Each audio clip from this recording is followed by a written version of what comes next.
People always say the biggest heartbreak comes after marriage. Mine came 5 days before it. At the time, I was 31, and my fiancée, Emily, not her real name, was 29. We'd been together for almost 4 years. We had already bought a house, sent out invitations, booked a beautiful lakeside venue, and paid nearly every vendor in full. Everything looked perfect. My parents adored her. Her family treated me like a son. Even our friends joked that we'd be the first couple in the group to stay happily married forever. I believed them. The week before the wedding was chaos. Family members were flying in from different states, decorations were arriving, and my phone never stopped buzzing. Emily seemed stressed, but I assumed every bride felt that way. Then everything changed because of one text message. I wasn't snooping. She had left her phone on the kitchen counter while taking a shower. It buzzed repeatedly, and I glanced over because I thought it might be the florist. Instead, I saw a preview. I can't stop thinking about last night.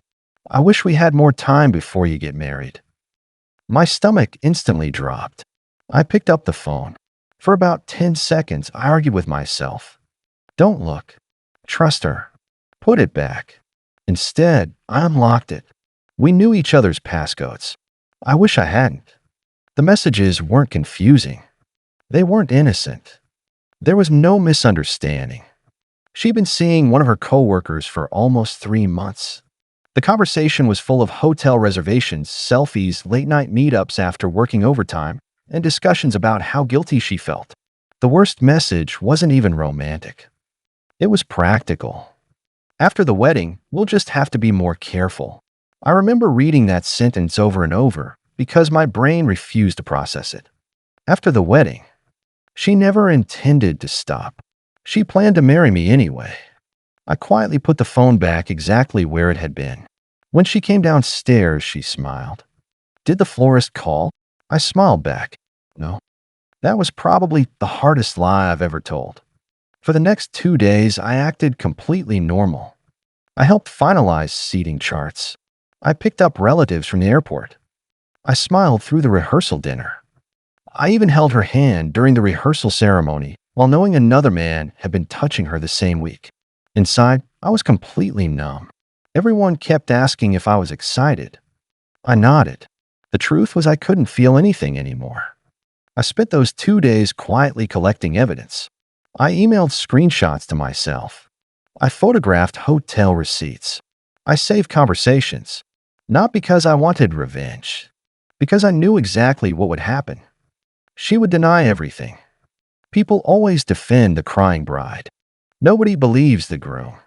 By Saturday morning, nearly 300 guests had arrived. People traveled from 6 different states. Some even came from Canada. The ceremony itself was scheduled for 4 p.m. At around 3:15, my best man noticed something was wrong. You look sick. I am. You nervous. You could say that. I finally showed him everything. He read every screenshot without saying a word.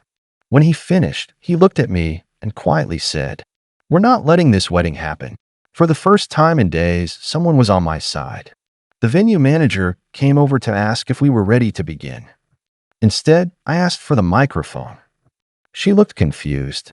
The ceremony hasn't started yet. I know. I need everyone together first. Within 10 minutes, nearly every guest was seated. The string quartet stopped playing. The officiant stood waiting. Emily was still inside the bridal suite, assuming the ceremony would begin any minute. I walked onto the stage alone. 300 people looked at me, smiling. My hands were shaking so badly I almost dropped the microphone. I took a deep breath. I owe everyone here an explanation before this wedding begins. The room instantly fell silent.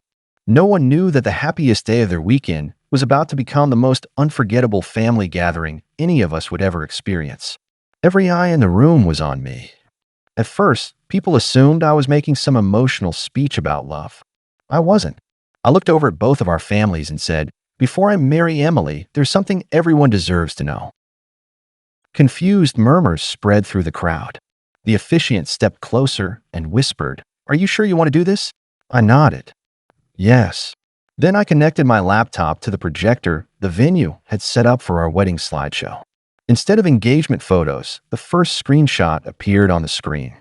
The room went completely silent.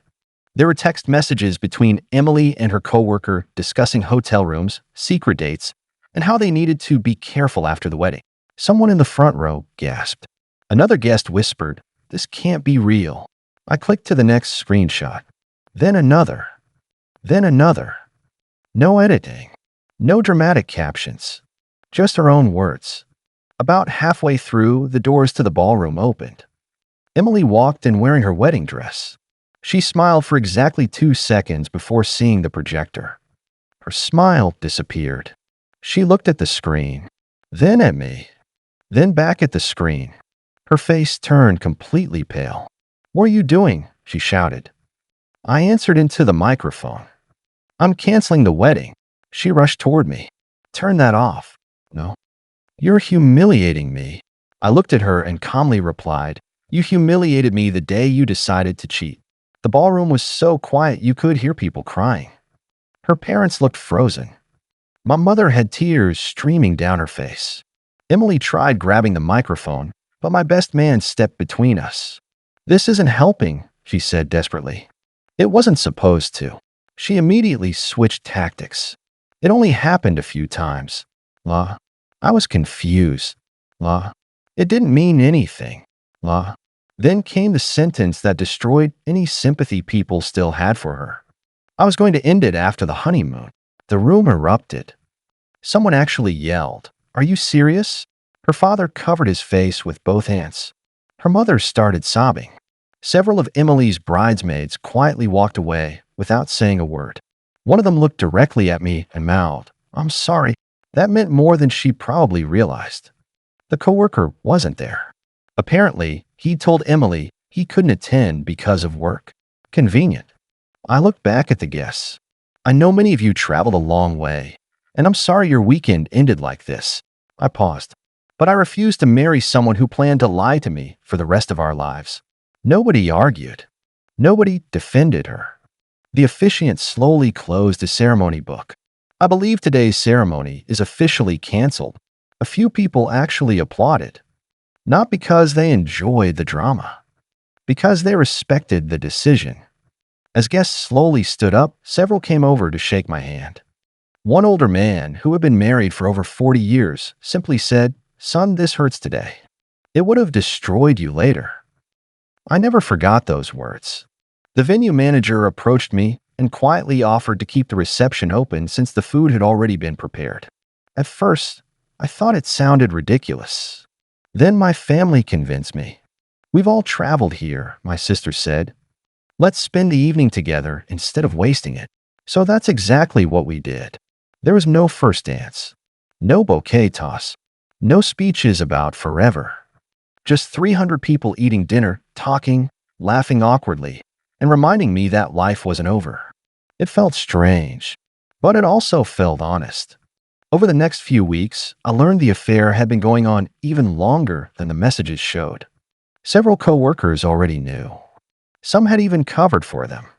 That hurt almost as much as the cheating itself. Emily tried calling me dozens of times. Then came the long emails. Then handwritten letters. Then mutual friends asking me to hear her out. I ignored every single one. Once trust is gone, there isn't a ceremony in the world that can bring it back. The financial loss from canceling the wedding was painful, but it was nothing compared to the cost of spending years in a dishonest marriage. Looking back, I don't regret exposing the truth. Could I have canceled quietly? Maybe. But if I had, the story would have become that I abandoned my bride at the altar for no reason. Instead, everyone saw exactly why I walked away. Sometimes the most expensive decision you'll ever make is going through with a wedding you know is wrong. Walking away hurt, but marrying someone who never intended to be faithful would have hurt for the rest of my life.